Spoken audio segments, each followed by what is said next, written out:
Haya Montaraces, buenas noches. Hoy segunda parte de Montecasino.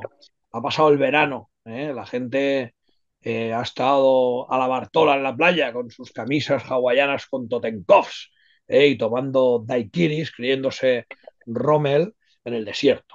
Pero no, aquí hemos vuelto y continuamos pues donde estábamos, Montecasino.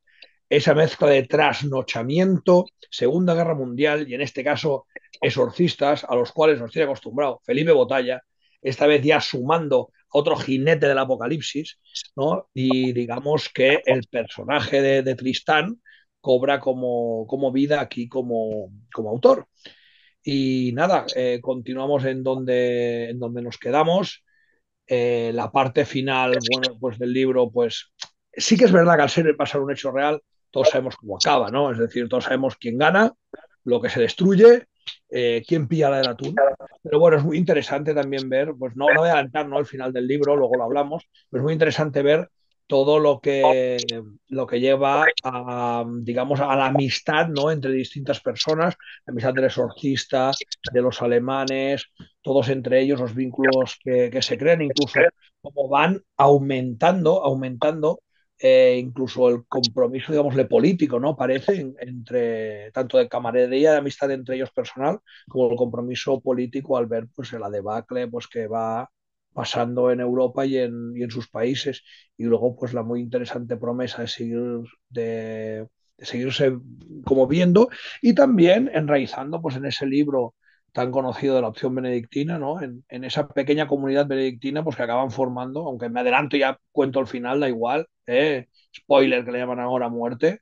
Antes era el hijo puta, que cuando hacías con el cine te decía, Darth Vader es el padre, ese era un hijo puta, ahora se le llama spoiler. Pues eso, a la típica hijo putada que te soltaban. Pues os la acabo de soltar, ¿no? Al final se juntan todos y se montan una comunidad en medio de los Alpes. Y sabéis todos que los malos ganan, pero eso ya lo sabíais, ¿eh? Eh, pues nada, doy paso al resto de Montaraces, comentamos un poco y vemos un poco las impresiones. Para mí, la verdad, de los últimos libros que hemos leído de Botalla es el que más me ha gustado, ¿vale? Toca, bueno, como siempre, es una herejía con patas este libro, pero bueno, está bien, está guay, tiene aventura, no es una ida de olla tan brutal como que hay nazis en la luna, ni la campana, ni el Cronos, ni la puerta estelar de Montserrat, ni el arca de la alianza con Juana de Arco, que es un arma nuclear. Dentro de lo que es, está más dentro de los límites un poco de la realidad y no de la pedazo de ciencia ficción. Pero bueno, es lo que tiene Botalla, ¿eh? Cuando ya te acercas a un libro de Botalla piensas, guau, tío, a ver qué locura me suelta ahora. Que está guay, es un entretenimiento cojonudo. Lo que no estar entretenido es cuando cara a cara se te sienta enfrente y te dice que todo esto es verdad. Ahí es donde te acojonas.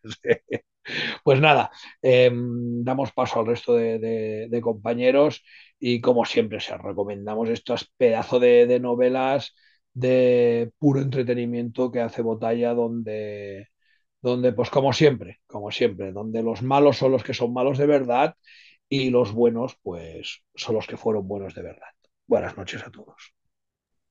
Bueno, igual este libro te ha gustado más que los otros por el hecho de que es, es un libro coral, es codirigido. No está solo Botalla, también Tristán pone su pluma y pone su parte. Es lo que lo hace diferente quizá al resto y es lo que a lo mejor lo que te sorprende del libro a diferencia de los otros. Sí que es verdad que este libro, bueno, pues eh, esta saga que ha empezado a hacer ahora Botalla y que continuará con Tristán, de Porta Stellae, de Juana de Arco y ahora Montecassino, sería un poco así como los Indiana Jones de la Nenerve. La Nenerve serían aquí, a día de aquí Indiana Jones, lo que quizá más coral porque Indiana Jones era una persona que iba por separado, como mucho iba con la jaca al lado y luego en la segunda parte iba con tapón, gran chinito que todo el mundo recordaremos. Aquí no, aquí es un grupo de científicos de la Nenerve. En el segundo libro sí que era una familia, eran una pareja, Tristán y su mujer, un es un Tristán, recordémoslo. Y esa tercera vuelve la Nenerve, pero esta vez se junta con el exorcista y el novicio. Y lo que es interesante quizá de esta segunda parte es eso, ¿no? Es ver cómo acaba todo. Em, ya han empezado, en la primera parte que habíamos hablado, que empezaban a cargar a transportar todas las reliquias y todo lo que había en el monasterio. Y aquí ahora habrá un viaje que queda como un anexo o algo separado, que es cuando van al castillo este que tiene una forma extraña, que es según los autores, un objeto para recoger energías. Pero bueno, pero siguiendo lo que era trama en general, hay acción, porque hay un ataque de la guerrilla, de un grupo de estadounidenses que van por libre o pagados por alguien para hacer una faena, y acaba un poco como las películas de Indiana Jones, como he dicho, porque al final se hacen tres viajes, o tres grandes viajes. Uno es el que va a Vaticano, que es el oficial. Luego están lo que encuentran dentro de la capilla de Montecassino, que lo guardarán en los Alpes, en otra iglesia, de la misma manera. Y luego está el tercer viaje, que es un poco como la Arca de la Alianza de Indiana Jones, que son los tres camiones que irán a Alemania y de los que se perderá el rastro, que están sacados históricamente de lo que era la biblioteca prohibida aquel edificio que estaba esa parte de la abadía, que era como un almacén o algo así, que estaban en los libros prohibidos, que son esos tres camiones. Y sí, como historia es una historia interesante, es entretenida, como hemos dicho ya, Indiana Jones, que se nota aquí mucho quizá, pero en el que los alemanes no son los malos, sino son los buenos, y las tropas aliadas hacen el papel de malos.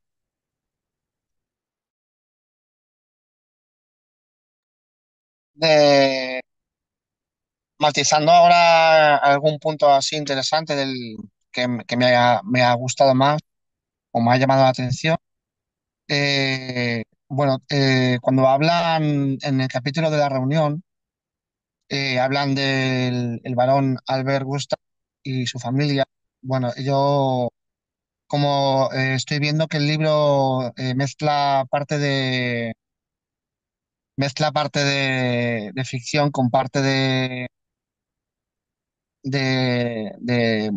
hechos reales y personajes reales.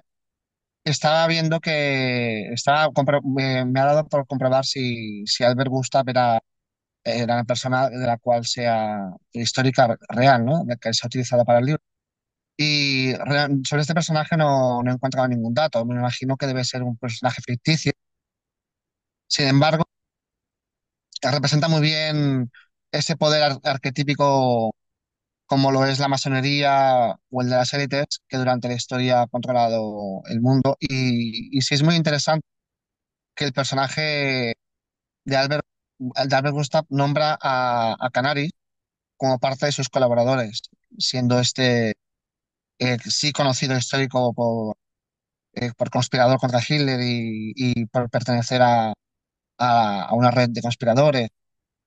Bueno, es llamativo que esté presente en esta parte del libro para darle más realismo a la presentación que se da de esta familia como concepto de poder conspirativo que está detrás de la decisión de intentar quedarse con estos tesoros de Montecassino, no solamente con la intención de recuperar un bien familiar, principalmente con la intención de intentar perjudicar a la cristiandad. Entonces, estando además detrás de la decisión de bombardear y destruir Montecassino como acto simbólico de agresión al mismo concepto. Sin embargo, este concepto, el de estos documentos de Montecassino que de ser revelados pueden destruir la fe, como recurso narrativo a mí me resulta menos interesante. Por el contrario, sí me parece más interesante el enfoque que se quiere dar del ataque a los símbolos sacros como elemento motivador por parte de este poder oculto que tiene a la cristiandad como antítesis.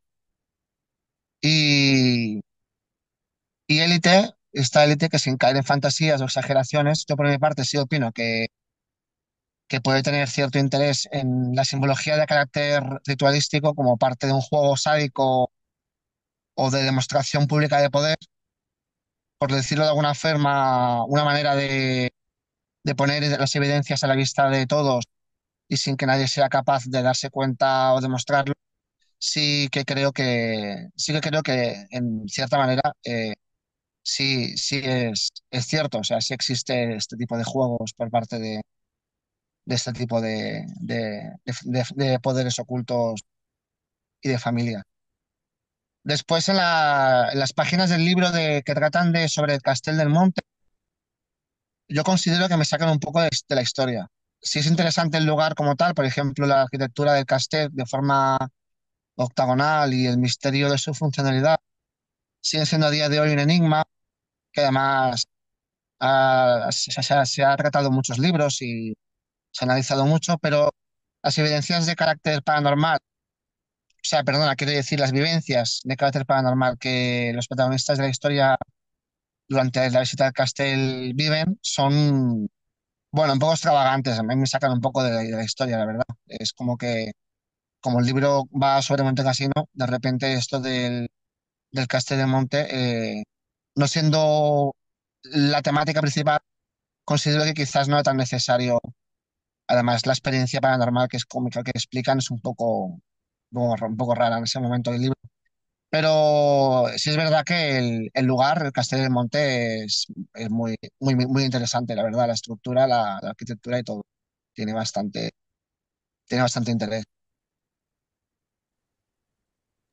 Sí. Y bueno, a lo que decías antes, Montaraz Jordi, de lo de las fuerzas oscuras y que hay gente y tal, que esto lo otro que haces de la manera que América.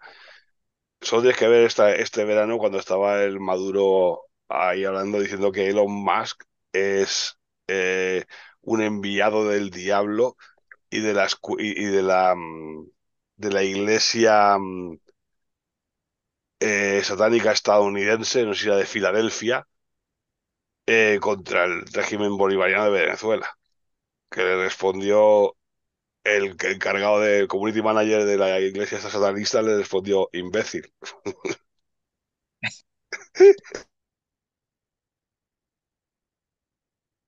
Bueno, simbología, las Olimpiadas mismo, la marranada esta de este año.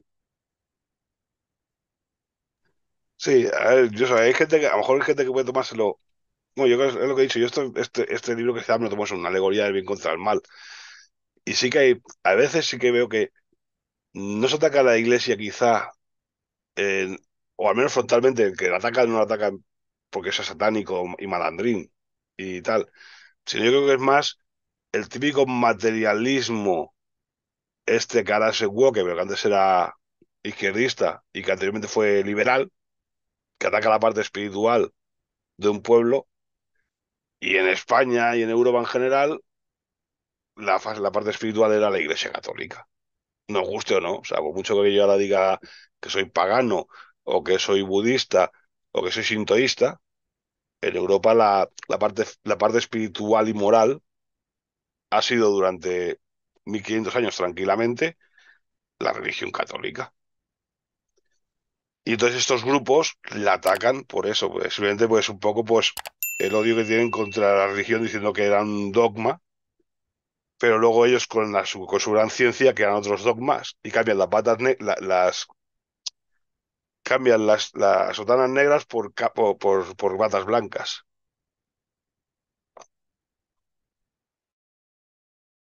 Así es, pensad que a día de hoy no se puede discernir de nada, es decir, hasta incluso los católicos te defienden que el mundo tiene 1.000 millones de años, cuando eso es una patraña que no se sostiene por ningún lado, pero lo dice la ciencia y nadie lo discute, es decir, eh, y a la mínima te llaman que eres un terraplanista y un chalao. Esto es como que la Tierra es el centro del universo y gira el resto alrededor de ella o lo de que giramos alrededor del Sol. O sea, como discutas esto, discutas la gravedad y cómo va a ir la Tierra a 1.000 millones corriendo, volando, así que si la gravedad te aguanta los satélites. A mí todo eso me parece una gilipollez como una casa, que es que te diga. Pero discutirlo es de tratarte de tarao y ahora todo el mundo que lo escuche dirá, no, el señor Cangrejo es un tarao porque dice eso. Me suda la polla, se lo digo así de claro. Igual que no creo que se llegase a la Luna y que la Luna esté a 1.000 millones el Sol a 1.000 millones de años. El Sol está ahí y se ve, está ahí mismo. Pero no se puede llegar porque no sabe los huevos a Dios que puede llegar. Y ya está, no tiene tampoco tampoco más. Pero es eso, pero es una dictadura. Mira, ya lo tenemos claro, es decir, tú discutes la evolución y eres un tarado. Tú discutes el COVID y las vacunas y eres un tarado. Y tú discutes lo que pasó en cierto tiempo en Alemania y eres otro tarado y vas a la cárcel. Pues ese es el tema. Ese es el tema. Lo que pasa es que por eso hay que atacar a lo que fue el fundamento del mundo durante, de verdad, durante toda la puta historia. Porque al final el cristianismo tiene un arraigo anterior que viene de ahí. Santo Tomás lo que hace es beber de Grecia y de Roma. Y muchas de las cosas de cuando, digamos, la religión eh, cruza el charco y llega a Europa, hay inculturaciones y cosas pues que es que se cogen, es que ya habían sido reveladas y se entienden a la luz del Evangelio, ¿no? Unos dirán que se roban y otros te dirán esto, que es lo que te digo yo. Entonces, al final es eso, hay que acabar con la fe como sea y tal. Antes habéis hecho un comentario y ahora vuelvo, se vuelve la de esto. Acordaros que en su día incluso creo que hay algunas segundas ediciones que le llama la tretalogía de tecnología nazi, ¿no? A los libros anteriores de Botalla. Y en cambio, fijaros en estos últimos, ¿no? Que ya tienen una temática religiosa, aunque la tengan por encima. Ya se nos hemos olvidado de la tecnología, o incluso la porta estelar, y no es una cosa tecnológica, es más una cosa mística, ¿no? O espiritual, o incluso puedes decir hasta mágica, da igual, ¿no? Pero es una cosa que no se puede explicar. Igual que el Arca de la Alianza, aunque hable de que es una tecnología tal, no sé qué, avanzada, como si fuera nuclear, pero Juana de Arco ya tiene una temática religiosa todo. Este es el que más, ¿vale? Este es el que más. Pero el anterior, tanto el Montserrat, ¿no? Como la otra y tal, tienen todo el tema de Ars, de la zona de ahí, de los cátaros y demás, todo tiene una temática muy así, cuando en cambio la anterior era totalmente todo tecnológico, ¿no? Si no recuerdo mal, está la Antártida, ¿no? Que es el de los submarinos, está Cronos, la tan campana del tiempo, ahí lo tienes, la colonia Walder, ¿no? Que es la de la Luna y Hispanoamérica, y Y, Operación Hagen, ¿no? y bueno, el águila. Ah, sí, y el vuelo del águila. Qué bueno es el vuelo del águila, tío. Ese era muy bueno, tío, ese libro. Ese. ¿Lo hemos comentado? No lo recuerdo. No sé si lo podemos comentar más adelante. Pues es muy bueno ese, es muy bueno. Y el que es cojonudo, y así hacemos propaganda de todo de Botalla, coño, tragedia europea. Tragedia europea es cojonudo, tío. Es como el best of de su blog. Es el best of de su blog. Que nos dijo que era muy importante. La numerología es muy importante, pero es casualidad que mi libro tenga 88 artículos. Ya está, que hable otro. Pues ahí te discutí de manera friki sobre la creación del mundo. Todo el mundo sabe que el mundo tiene muchos años y más, porque hace 150 millones de años la gran raza de allí luchaba contra los antiguos en el planeta Tierra. Vale, a tomar por culo, ¿sabes? Esto es como la teoría de George Lucas de que la Guerra de las Galaxias no es futuro, sino que es un pasado, ¿no? Es un pasado que también, si te fijas, Tolkien defendió de una manera, digámosle, ¿cómo sería eso? Como por encima, ¿no? Que lo suyo había pasado antes, ¿no? Lo suyo había pasado antes y luego veníamos nosotros. En Star Wars igual, ¿eh? La galaxia, una galaxia hace mucho tiempo, una galaxia muy, muy lejana. Hablamos de un pasado, ¿no? Y demás. Pues bueno, ahí, ahí está la cosa. Continuando con Montecassino, sí que estoy de acuerdo en que, digamos, pues bueno, la mini aventura, esta a lo mejor nos saca un poco del camino, pero sí que es verdad que crea los lazos posteriores también. ¿Vale? Es una justificación. Fijaros que incluso cuando ya se acaba y se despide y tal, dice acordaros, ¿no? Que hemos estado todos juntos tocados por las estrellas, bla, bla, bla, bla, bla. Claro, la experiencia iniciática ha sido colectiva y de todos, aunque está metida con calzador y a lo mejor podía haber sido bajo unas rocas en cualquier lado, pero ahí está el hecho. A mí me gusta mucho también el cómo acaba, ¿no? El tema de que bueno, que todos pueden sobrevivir a la guerra, pero sobre todo el hecho de crear esa comunidad allá arriba, ¿no? Esa opción benedictina en la cual pues se apartan del mundo y ahí pueden hacer un nuevo Montecassino, porque no olvidemos que en Montecassino volvió a nacer la cristiandad, es decir, cuando Europa entera fue arriana y hereje, la fe católica verdadera sobrevivió en los monasterios, sobrevivió en Montecassino y entonces, pues bueno, la familia tradicional y la comunidad también, la comunidad, porque fíjate que no es una familia directa, sino se acogen todos como hermanos y como hijos, porque se ven semejantes, tienen la misma pinta, ¿eh? Y el que quiera entender que me entienda, tiene la misma pinta, parecen primos, aunque no lo sean, ¿eh?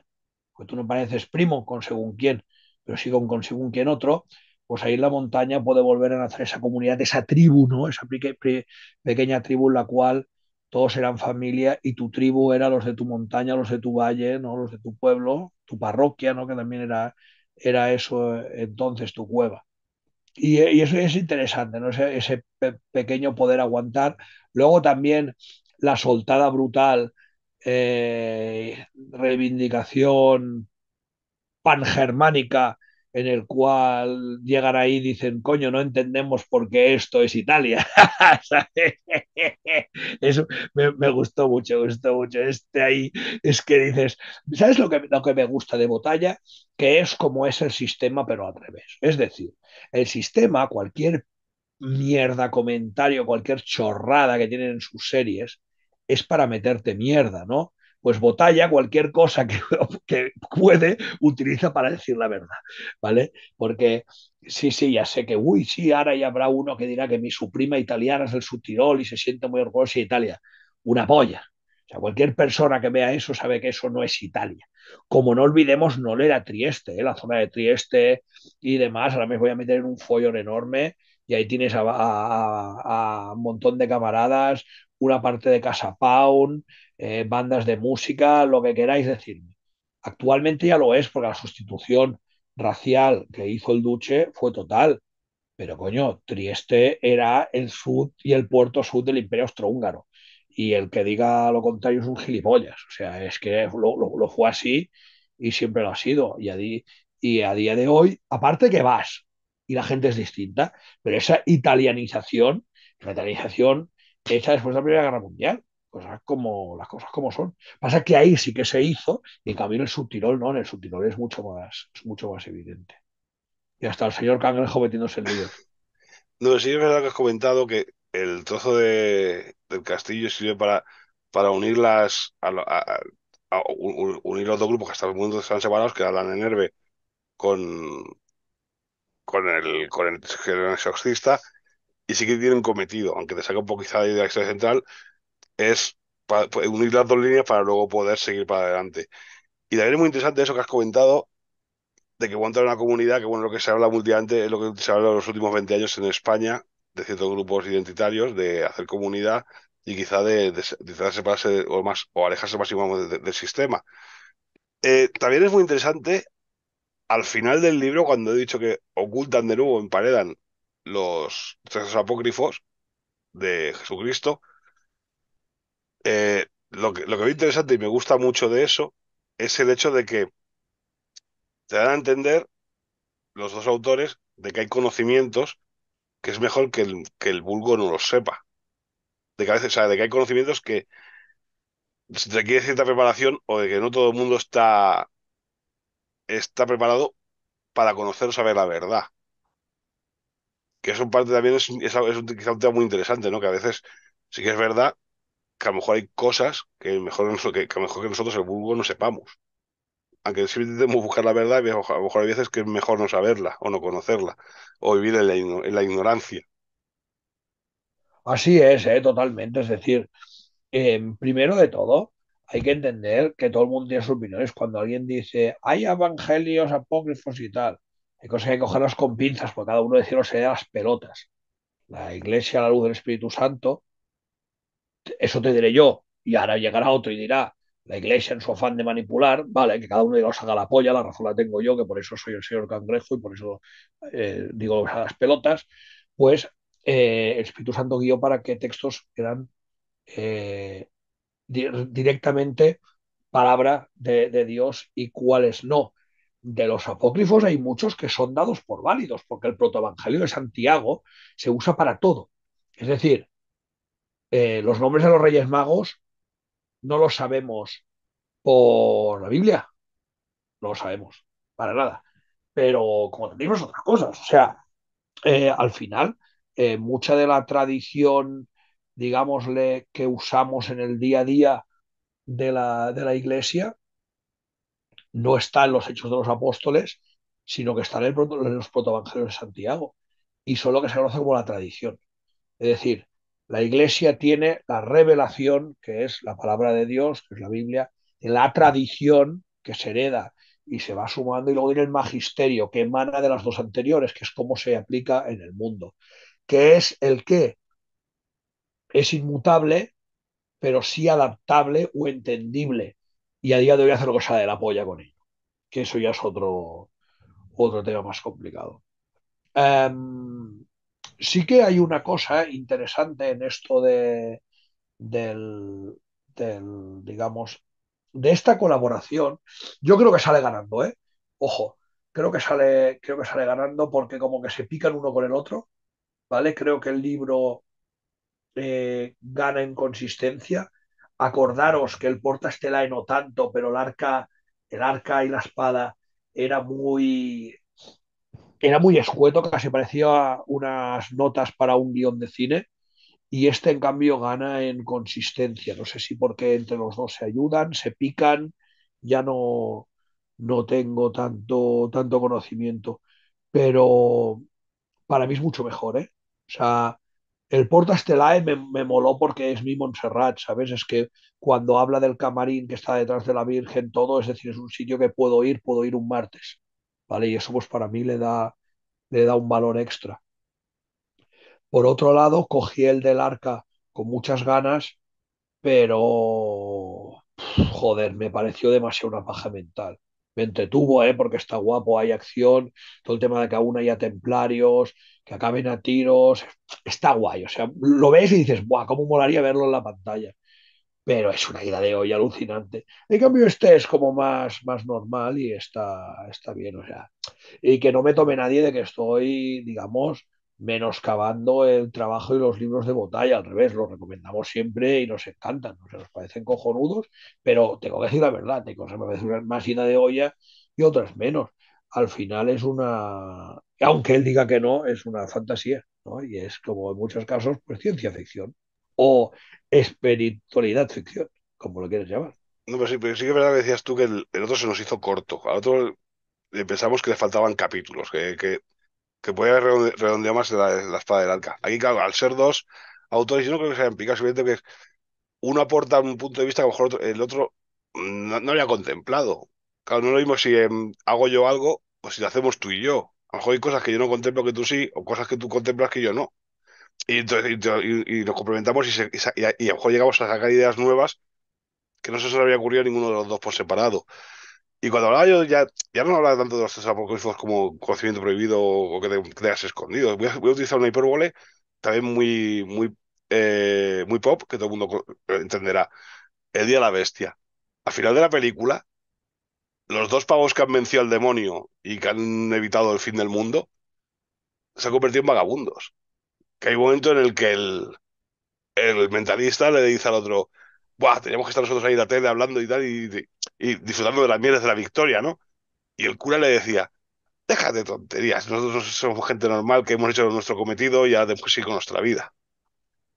Y claro, es eso, ¿no? Al final dos tíos han vencido a Satanás en el fin del mundo y han acabado con el fin del mundo y nadie se ha enterado, y nadie se ha enterado. Ese conocimiento no se ha hecho público. A eso me refiero, que a veces hay conocimientos que mejor que no tengamos. Sí, sí, la gente que siga con su vida tranquila y si no, esto te volaría la cabeza, según qué cosas, ya te entiendo. Hablando sobre el tema de la religión y tal, estaba viendo también como parte interesante, aunque no tenga nada que ver con la historia principal, de lo que tenemos en las páginas en las que Emilio se reúne con el Papa Pío XI, me parece que tiene las visiones donde donde lo ve en peligro, dejando aparte este asunto de las visiones y tal. En este momento que está reunido con Pío XI, menciona que las grandes tensiones que experimenta el mundo y como parte de estos males, el comunismo del que Franco ha salvado a España, bueno, lo menciona esto y menciona la idea de publicar una encíclica que revelará las oscuras manipulaciones contra la Iglesia. Más que una encíclica, será una revelación del constante juego sucio con el que intentan demoler el imperio de la fe, dice. Y dice también, quiero dejar bien claro que hemos sido incesantemente traicionados, atacados e infiltrados. Seré contundente. Bueno, pues aunque por una parte estoy buscando información sobre la encíclica, no, pues no, la verdad es que no me queda muy claro si por falta de cultura, si esto es parte de la ficción, si es parte si es que esa encíclica se hizo. Yo yo no encontraba nada al respecto. Esto es un recurso narrativo. A ver, piensa que el libro empieza exactamente con el padre Emidio, que tiene una crisis de fe, pero no una crisis de fe de no creer en Dios. Como dije en el vídeo anterior, él dice, si existen los demonios, tiene que existir también los ángeles. Si existe el Satán, tiene que existir Dios. Él lo que tiene es una crisis de la estructura de la iglesia actual. Y si te fijas, esta conversación lo que hace es confirmarle eso. Le viene a confirmar de que sí, que a lo mejor el Papa Pío y hay algunos que no, pero que ellos mismos reconocen que la iglesia, la estructura de la iglesia católica de ese momento de entreguerra, de ese momento de la Segunda Guerra Mundial, ya está podrida, está infiltrada por masones o por seglares o por gente que no quiere el bien de esa iglesia o que solo quiere poder y se ha vuelto más una camarilla o una o una guerra de cortesanos por luchando por el poder.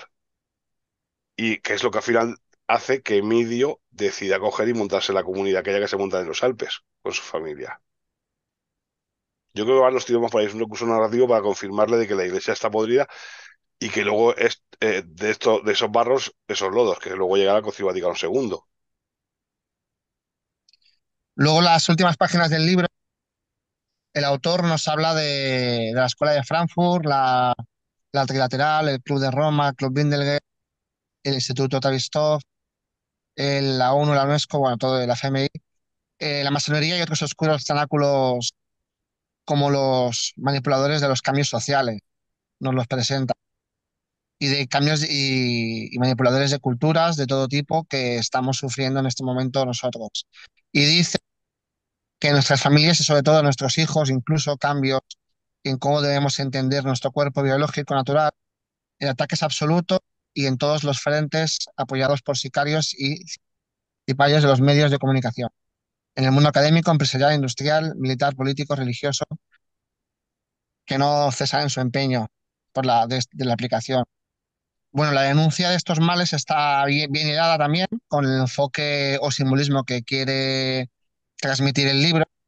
Sin embargo, en mi opinión, como te comentaba antes, eh, a lo mejor no es tan beneficioso este tipo de mezclas entre realidad y ficción porque puede ser un arma de doble filo. Porque si, por ejemplo, por una parte se está aprovechando una novelización de un hecho histórico para denunciar males de hoy en día, eso está genial. Pero por otra parte, si se exagera, se puede perder credibilidad por asociación. Como por ejemplo, si veo, si veo exageración en buscar otras coincidencias con el número de un día que se decide en una operación militar o el número de modelo de un avión, cosas parecidas, este tipo de exageraciones pueden traer a perder credibilidad en cuanto a las denuncias reales que sí son importantes. Vale, él hace una ficción para explicar unos problemas y esto. Si tú sacas un libro a lo mejor sobre la escuela de Frankfurt, no lo leería ni a lo mejor ni el tato, o lo leerían cuatro personas solo. ¿Sabes? Explicas los problemas de la escuela de Frankfurt a través de una novela, o bueno, acá sería de globalismo. Yo creo que sirve a la gente para entender el tema sin leerse un tostón sobre el tema. Entonces, y si criticamos las ficciones que puede hacer Botalla o Tristán en este libro sobre la Alemania o sobre o la tropa o el eje, entonces también tenemos que criticar, por ejemplo, yo no escucho a la gente quejarse o criticar Malditos Bastardos o Django Desencadenado o Capitán América o muchas otras ficciones que nos venden en Hollywood y que nos la venden como si fuese una verdad revelada. Y si seguimos así, podemos incluso hablar de la lista de Schindler, la gran película, que luego la gente se piensa que Amon Goeth iba con una escopeta matando judíos por la mañana al levantarse porque era su deporte olímpico. Cuando en tu caso no era escopeta, era un rifle para empezar, para poder disparar a distancia. O sea, ya la primera mentira. Pero segundo es que yo no digo que el tío este sea un asesino y un sádico y que hubiese matado a uno, dos, tres, cuatro prisioneros. Lo desconozco. Pero de ahí a ponerle de que es que él cada mañana para levantarse hacía eso, es como cuando explican la historia de Barbie en Francia, de que se ve que cogió a un tío y para torturar esa información se quedó, le pegó una patada y dio escaleras abajo. Pues eso que pasaría una vez, lo convirtieron en que no, es que se ve que el tío por las mañanas, a la hora de tomarse el café, o a media tarde, o a media mañana, o después de comerse el bocata, le decía al segundo al mando, oye, tráeme un prisionero que lo voy a tirar por la escalera abajo de una patada. Claro, hay cosas que son descerebradas si lo piensas y lo convierten en una realidad cotidiana. Bueno, pensad una cosa, que para que se pueda considerar una novela, un libro o algo basado en hechos reales, solo tiene que tener un 20% de hechos reales. Eso es una ley americana. De un 20%, macho, es que es una locura. ¿Sabes? O sea, es nada, es como decir, venga, la historia de un soldado. Es un soldado, nació aquí y su madre se llamaba así. Ya está. El resto te lo puedes inventar porque te dan los cojones. Porque son hechos reales para que lo puedas poner, ese es un 20%. Entonces, el problema es que la gente lo cree como tal, pero incluso hace poco, ahora ya vamos al cine, como siempre, que siempre nos liamos. Mira, vi una horrenda película que mi mujer quiso ver, que es Blonde, o Blondie, como se llame, me la pela. Bueno, la cubana esta Ana de Armas, o lo que sea, haciendo de Marilyn Monroe. Está basado en un libro en el cual literalmente la ah, autora, creo que es una mujer, reconoce que se lo ha inventado. O sea, es una biografía de Marilyn Monroe como a mí me ha salido del coño. Literalmente lo reconoce. Oye, la gente se cree que eso es verdad. Porque han hecho una película y cómo no va a ser verdad. Que hay cosas como que a lo mejor ciertos directores al principio abusaban de ella, sí. Pero te digo una cosa, Marilyn Monroe era una mujer mega inteligente, loca, llorona, desquiciada, sí, pero que se montó su propia productora para hacer sus películas, para que no le chuleara la pasta a ningún gilipollas. O sea, hablamos de alguien que estaba muy avanzado a su tiempo. Eso, que es lo que deberían fomentar en plan feminista, no lo fomentan, pues son tan gilipollas que solo ponen a una rubia subnormal. Pero el otro problema es que esas cosas se creen de verdad, es decir, cualquier persona te dirá que la primera película, el primer Monroe la consigue porque llega un tío gordo y se la viola, tal, no sé qué, no sé cuánto. Eso no se ha demostrado, no es verdad. Es decir, es un puto libro que la propia tía se inventa diciendo, bueno, yo creo que fue así por lo que yo creo que fue. Es decir, al menos tiene esa dignidad, no como otros que directamente se inventan las fuentes y lo hacen. Pero así es todo, si todo es mentira, ¿qué cojones? Bueno, en general, a mí la historia como tal me ha gustado, ya que no es solamente un hecho histórico y de aventuras, sino que además hace esta reflexión sobre la lucha constante entre la luz y la oscuridad. Y nos lo hace llegar además como reflexión también para los tiempos actuales y en general el libro me ha gustado bastante. Es una gran novela de aventuras. Me gusta mucho esta trilogía que está cogiendo con Tristán, con la temática y demás. Y no puedo decir nada más que ojalá siga escribiendo novelas megalocas que al final Yo lo que creo es que Botalla se paga las vacaciones con las novelas. O sea, él se pega sus vacaciones, va al sitio, se hace su idea, se monta la novela y está claro que no. Ojalá se pagara las vacaciones con las novelas, es una mala manera de hablar. Pero bueno, le da para el vermut, para el vermut para las siguientes vacaciones. Porque fijaros, viaje que hace y dónde va, novela que sale de ese tema. ¿eh? Ahí lo tienes, ahí es nada, ahí es nada. Así que esperemos que la agencia de viajes Felipe Botalla no deje de viajar y nos deje pues de dar estas grandes historias que al final es eso, puro entretenimiento en el cual no hace falta que siempre los malos y los buenos sean los mismos. Pues muy buenas noches a todos y cerramos nuestra biblioteca de Rivendell.